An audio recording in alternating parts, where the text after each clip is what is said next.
You're watching the Batter Fans Network. Welcome, everybody, to episode number 89 of the Battle Heat Fans Podcast. I am your host, Daniel Granada, and alongside me, as always, Mr. Daniel Solana. How are you doing, sir? Well, the Heat are out of the playoffs. We're resting. We're watching. We're betting. And we're enjoying the playoffs. And then I'm not now we betting. have about – now you're not betting? No. I am. I lost last night. But That's why I don't bet. yeah, man, it's the next 5 weeks. We have to just wait, watch the playoffs, and see how this Giannis Antetokounmpo sweepstakes plays out, because a lot of noise on Giannis coming to the Heat. Obviously, a lot of weird trade packages all over the place, and it looks like it's going to be Giannis or Kawhi, one of the two. And I'm excited, Danny. I think that's exactly what this team needs. Oh, okay. All right. So, look, we have no plan. It's been the last episode we did was April 15th. So it's a month and a day since our last show because the season ended on April 14th. And we're just going to freestyle this. Right? We're just talking just in general Heat talk today. If you haven't already, like and subscribe. If the offseason is all or nothing on Giannis and Kawhi, that worries me because I think that there's a good chance that Giannis doesn't come. It just if it's lingered for so long that it feels like it just isn't going to happen. The Kawhi thing I think is more of a possibility, but I would hate to have Kawhi Leonard. Would you really be happy to get Kawhi Leonard? He's not going to play a full season. He's going to get injured if you make it to the playoffs in the second round. Like he'll never play a Eastern Conference final with you or an NBA final with you. Like I want no parts of Kawhi Leonard. Look, he's actually been healthier over the last 2 seasons than Giannis. Giannis has been injured over the last couple of seasons. Obviously, Giannis is a little bit more younger than Kawhi, but Kawhi is clinical. Kawhi's clinical. Kawhi is fantastic. And obviously, it would depend on the trade package. It would depend on who the Heat are going to send over, how many draft picks they're going to send over. But I think I would be okay with a combination where you're starting to build around a Kawhi and a Bam Adebayo, or a Giannis and a Bam Adebayo. Obviously, and we're going to get into this, Danny, but there's rumors that LeBron James, if Giannis Antetokounmpo, That I would love. that LeBron James might come over here for the full mid-level, which the Heat do have this offseason. Yeah, So, they do. Look, it's I would love that. Pat Riley left him a key under the mat, remember? Yeah, I remember. That I would love. I mean, just because he's no longer going to carry you, but he is that guy that can be a second, third person on your team. He's got the experience. Obviously, it's still LeBron freaking James, man. I don't know. I would absolutely love to have that reunite, him reunite with the Heat one last time. That would be really cool. But the whole Giannis thing, I've always thought that it was a little overblown. What a difference he'll make, just because the Milwaukee Bucks have had Giannis for the last decade, and outside of that miracle run where Kevin Durant's toe ended up on the line, so they made it to the Eastern Conference Finals because they should have been eliminated, they really haven't done anything. Like, he isn't that guy that's going to carry you anywhere, and that worries me because he's going to be that guy. I disagree. I think that, unfortunately, when you compare the two organizations, the Milwaukee Bucks and the Miami Heat have shown time and time again, if you can get the right core in here in Miami, that they will do the best job of surrounding that core. We saw that with LeBron James and the 2010 through 2014 Miami Heat. We saw that when the Heat went out in 03, 04 to get Shaq. Then in 05 when they went to get Jason Williams, Antoine Walker. So we see that the Heat have, obviously it's a different NBA nowadays, but we see That's a great point, though. That's a great point. that they've always done the best job of trying to surround the core that they have. And the Milwaukee Bucks, if you start looking at the history, I don't see that they've done that. Now, they've changed coaches a few times, right? They had Budenholzer. Now they have Doc Rivers. He's fired. Now they're going to bring in somebody else. So they've changed the coach. But in terms of surrounding Giannis with the right talent, they only did that for 1, maybe 2 seasons. And that's where the Bucks won the championship. Other than that, they haven't surrounded him with the talent that he needs in order to do good things in the NBA. That's a great point. Because, for example, the Milwaukee Bucks gave Giannis Dame Lillard, And I believe that's the first season he was there, that they were leading the league. They were like first in the Eastern Conference. And for some reason, they fired their coach like midway through the season, even before the midway point. And then Doc Rivers came in and they completely tanked after that. So you're right. That's a great point. The Miami Heat would be able to put the pieces around Giannis and make sure that he could be in the best position to succeed for his skill set. So yeah, that's a great point.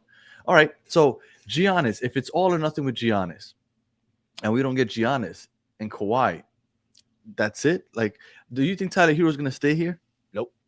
And Ira Winterman said it on Hawkman Carter and Solana earlier this week. They had him on, and he said that he feels like he's spoken to Tyler Herro. Tyler Herro believes that he will not be on this team next year. And I think that's the right move. I think the Tyler Herro experiment in Miami is over.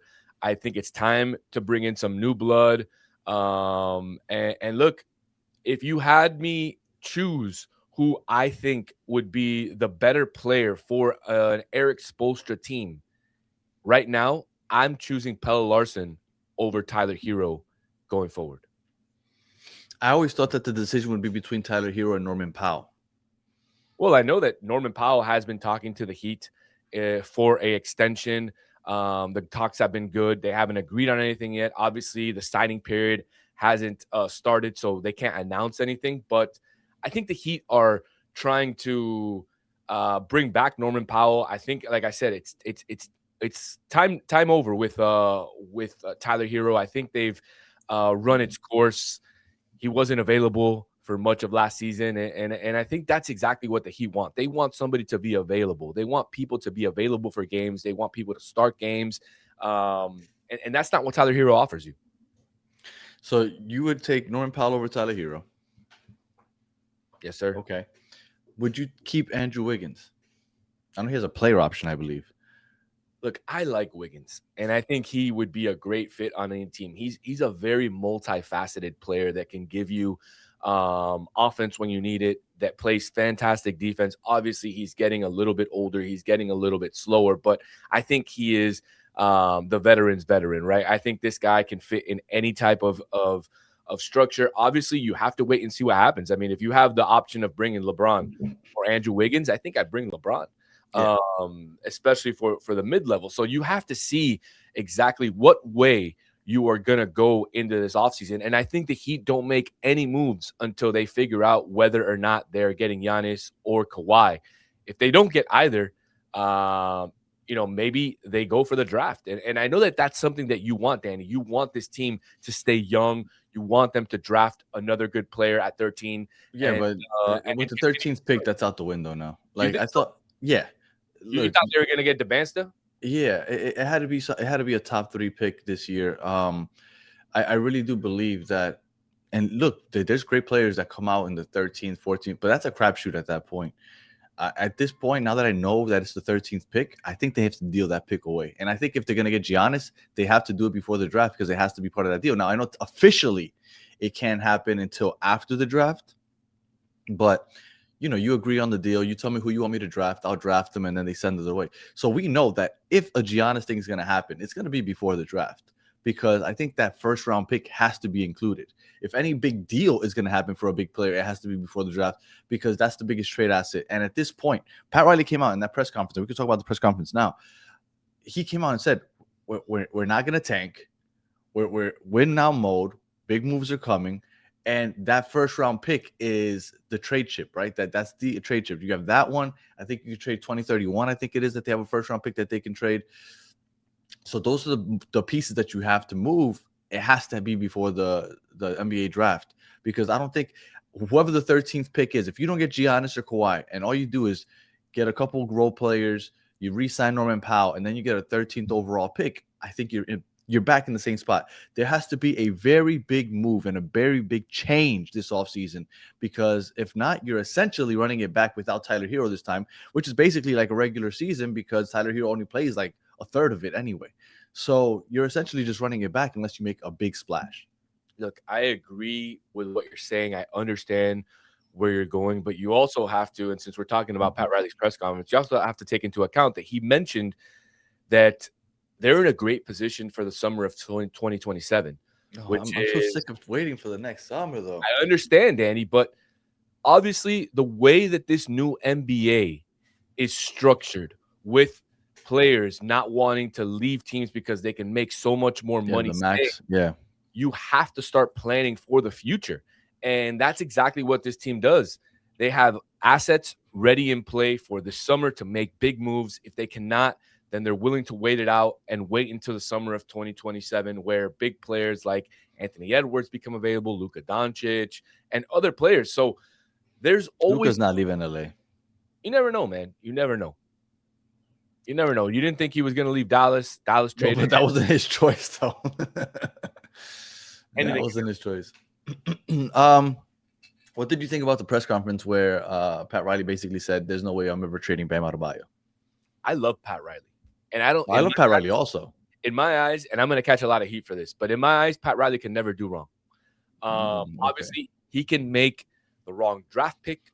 We've seen it with Michael Beasley, not his fault, and other draft picks as well. But when it comes to wheeling and dealing, when it comes to putting together the best team possible, I don't think that there is another front office person in the NBA that cares so much about a franchise than Pat Riley. He has given his blood, sweat, and tears to the Miami Heat organization for the better part of the last 30 years. And look, I think that I love when he says, "I am not going to tank." I hate tanking. As a season ticket holder, as a Miami Heat fan, as somebody who covers the team with you, obviously, Danny, I don't want to go to the games and watch them For lose sure.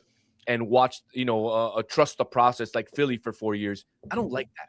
I like to see fun games. So I love that Pat Riley came out and said, we're not going to tank. We're going to retool. We're going to go and try to win. And that's exactly what I want my team to do. If I lived in Utah, if I lived in Washington, if I lived in some of these other cities where they openly tank, got fined for tanking, I'd be so pissed. I'd much rather get into the play-in than tank. I am 100% in agreement with you. The only difference with the Miami Heat is that I felt like it's been the same exact team and process for the last 5 years at this point. Playing. This is the first time that they don't make the actual playoffs since 2019. I think that is where fans are getting frustrated because it's like, all right, we're tired of running it back. Like, if we rather tank than be in the play-in again and then eliminated quickly. So I don't think it's that people want to tank or like to tank. I think it's just I want to see something different. Like, give me a different type of hope, because this whole running it back thing is no longer giving me hope. Now I know what's coming. If we run it back with the same squad, we know what's happening. Next April, it'll be playing again, and you either make it to the 8th seed or you get into the lottery again. So I think that's what it is more than anything. I don't think anybody likes to tank. It's terrible watching those teams tank because it's boring as basketball, and you waste a year of your life literally watching that crap, waiting for something to happen. So I love that Pat Riley doesn't like to tank. It's just at this point, it's like, all right, you're not going to tank. That's cool, but do something, because we can't run this shit back. I can't watch another Bam being the number 1, Tyler Herro being the number 2, and then a random person this year, Norman Powell, being the number 3. Like, it's not working. We got to do something different. So I think that's ultimately what it is. And I don't know. I'm excited for this offseason because I really do think that Pat Riley is finally in a place, and I could be wrong. Maybe I'm wrong, but I think he's finally in a place where he won't be as stubborn. Like, hey, I'm not going to trade Khalil Ware for Kevin Durant. Like, I think we're in a place where he's like, all right, I need a big splash. I need to make it happen. I hope that he would, if he could have that opportunity again, which I'm sure he won't, but if that opportunity presents itself again, he would actually pull the trigger this time, because you need a big splash. I would take a Kevin Durant in a heartbeat right now. And my understanding is that him in Houston, oddly enough, might be coming to an end this summer, which I think would be crazy. But he is that guy. But Houston has a very deep roster. They have a lot of options, and they're very young. So I guess they look at him like, he's older. We don't need him as much. Right now, I think Miami in the win now mode in the Eastern Conference, that's always weak. Look what the Knicks are doing. The Knicks suck, and they've somehow made it to the Eastern Conference Finals. Like, if the Heat can get a Kevin Durant or just anybody, all of a sudden you're a contender. I don't like Kevin Durant, man. That's I love Kevin Durant. Danny, that I love Kevin Durant. doesn't convince me. It's because you haven't seen him play. When you watch the smoothness of his 25, and you're like, how the fuck did he have 25 already? And it's not even about that. He wasn't available in the playoffs this year. He brings a lot of heat when it comes to his burner accounts. I just think that he's a legit aging player. And personally, yeah, for sure. If you were to tell me, give me your choice between Kawhi and LeBron, between Durant and LeBron, I still choose LeBron. Oh, for sure. I don't know why. I would too. Wise, but and in terms I'd choose Durant over Kawhi though. That's just so because Kawhi's injured. Look, Durant, I know he wasn't available. He got injured during these playoffs. But Durant, after that Achilles injury, I've been shocked at how healthy he's been. He's played a lot. When he was in Brooklyn, I think he led the NBA in minutes. Like, he's played a lot of basketball. Now, I think he's gonna deteriorate a lot quicker than LeBron did. That 100%. I don't think he's gonna play as late. But I would take Durant over Kawhi for sure.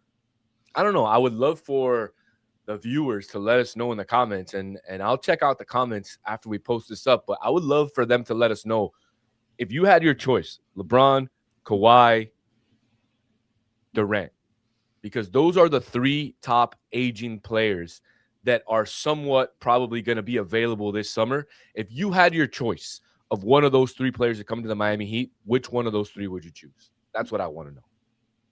I'd take LeBron. Honestly. So would I. But I guarantee you, Danny, there's going to be a lot of listeners that go Kawhi or Durant because of what LeBron James did to the Miami Heat back in 2014. And I'll tell you this. I think people have gotten over that for a lot of years. And I will tell you this. I still don't cheer for LeBron. I don't. I don't like him. When he comes to Miami, I boo him. But if he were to come back and put on that black, red, and white of the Miami Heat, imagine him in a Vice City jersey going like this when he does the chalk toss. I'm gonna be doing it, and I'm gonna be yelling LeBron, and I will not come up with the "This is tired" chant anymore. I love LeBron James, man. If I'm like anti-buying a jersey of a team that I don't root for, but if it wasn't for that, I would have a Lakers jersey. That one that they wore. I mean, even worse that they beat the Heat, but the one that they wore, that was like a Kobe jersey, it was like a Black Mamba like version or something. Oh yeah, it was nice. Yeah, man. I remember I thought about this. Like, nah, I can't fucking wear a Lakers jersey, but I consider it, man, because I'm such a huge LeBron fan. I would love him to come back. That would be so cool, especially since I haven't had a chance to watch him. Do you think any chance that he retires this offseason? Because I've been hearing a lot of that talk also. It's possible. I mean, at the end of the day, he has to choose what he wants. Does he want to go try to get another ring? Does he want to continue to play and try to get the most points possible? I mean, really, and nobody has ever really asked him this, right? The question that always gets asked is, "So are you retiring, or what are your plans?" Nobody really asks him, "What is it that you want to accomplish? What's left?" NBA, yeah. And he's won 4 championships, right? 1 with Cleveland, 1 with LA, 2 with Miami. Yep. Obviously, he's made it to the finals a number of times. 10 times. Number of MVPs, All-Stars. I mean, he's done absolutely everything, Danny. But nobody has asked him what's left to do. And I think if somebody were to ask him, I think we get a little bit of insight into what it is that LeBron James is going to do this summer, because I think retirement is on the table. I think playing another year is on the table. Played with his son.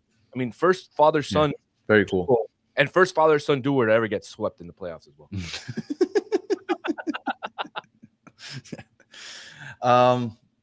Just real quick to touch on the draft. If we keep the 13th pick,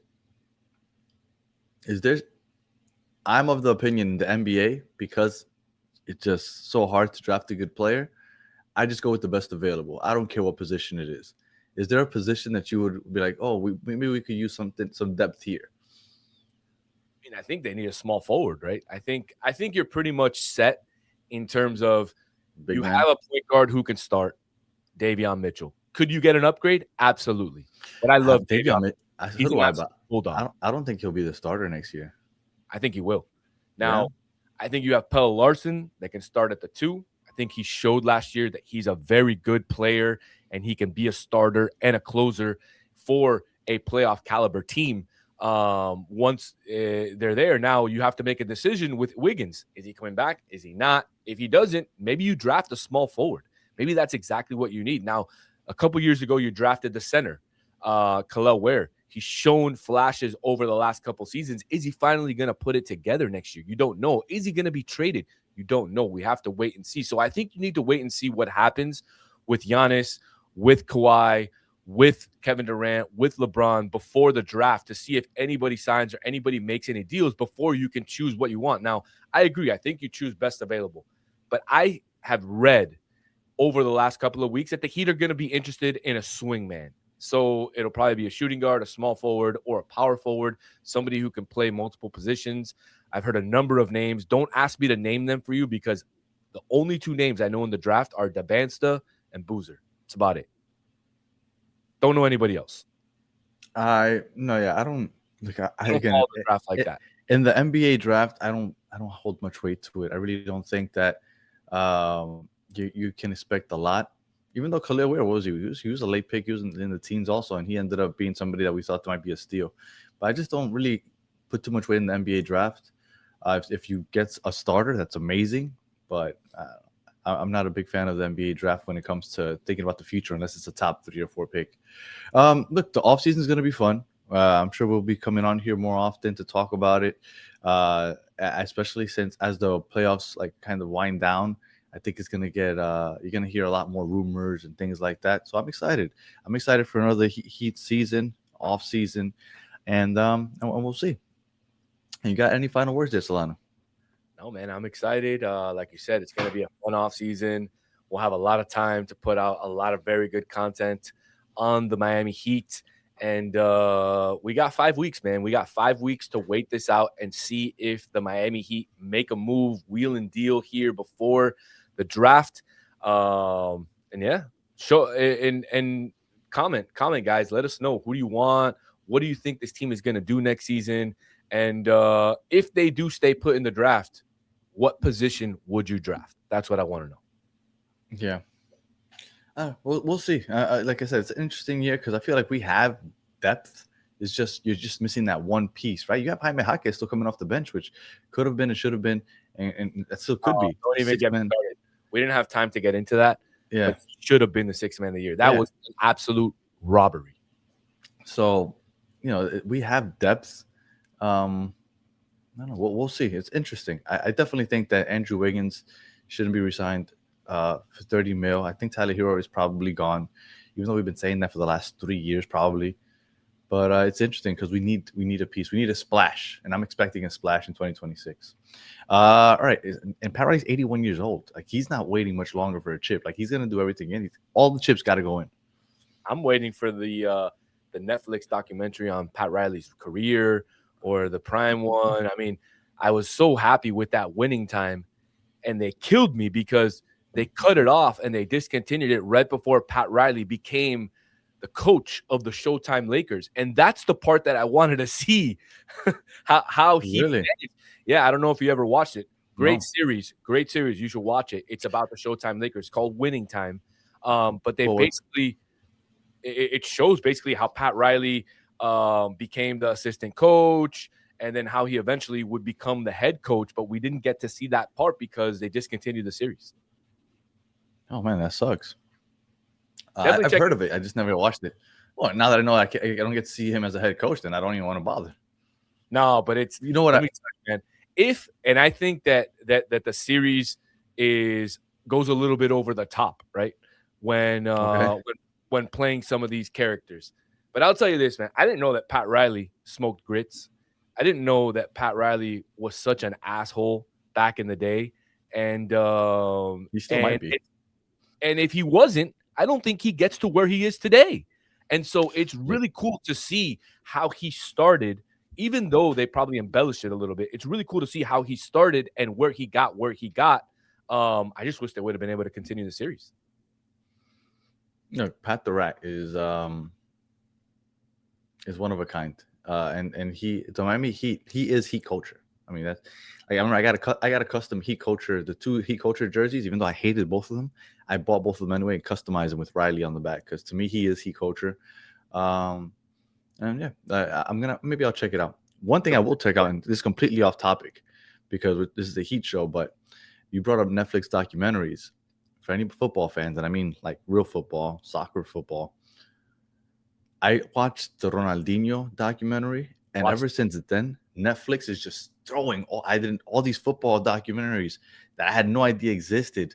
And the USA men's national team has one on HBO. All of a sudden, like the football content or soccer content that's coming in the coming weeks and months because of the World Cup. If you are a fan of football, you got to make sure that you get on Netflix because they are throwing documentaries at you left and right. So it's really cool to watch. And if you want to keep up with it, make sure This Is Football. Solana has the show. I do the Battered Soccer Fans and Battered Herons for Inter Miami. So make sure that you watch that also because we also cover the beautiful game all the effing time. Well, we talked about it. World Cup is coming up, and we agreed off camera, and now we can agree on camera to say that we are going to put out really, really fantastic content on both channels over the World Cup. Yeah. We even agreed we wake up extra early to make content for all you guys. So For sure. definitely check out both channels. And, my channel is heavily into Uruguay. Danny's channel will probably be heavily into Colombia. U.S. Well, And- U.S. men's national team because actually there's a Battered Cafeteros that's a whole I know. Colombian That's why I content. wanted to segue into that. Yeah. So we will definitely be checking out a lot of the World Cup, a lot of the excitement, and man, I'm excited for this summer, man. I'm excited for the draft. I'm excited for the free agency. I'm excited for the World Cup. This is gonna be one of the greatest summers ever, man. I'm gonna be a father again. Absolutely. Congrats to that. And I haven't been home for a full summer because I'm going to be home for 7 weeks because I'm a principal and the school year ends. So I will be home for all of it. So I'm going to have a lot of fun also watching football and just following everything from home. All right. So if you're listening on audio, appreciate you listening to the end. Please leave us 5 stars and a comment. If you're watching on YouTube, like and subscribe. And we will be back very soon. I'm not sure exactly when. Make sure you have those notification bell on for whenever we drop a next episode. But we'll be back talking more Miami Heat off season. So until the next one, have a good one.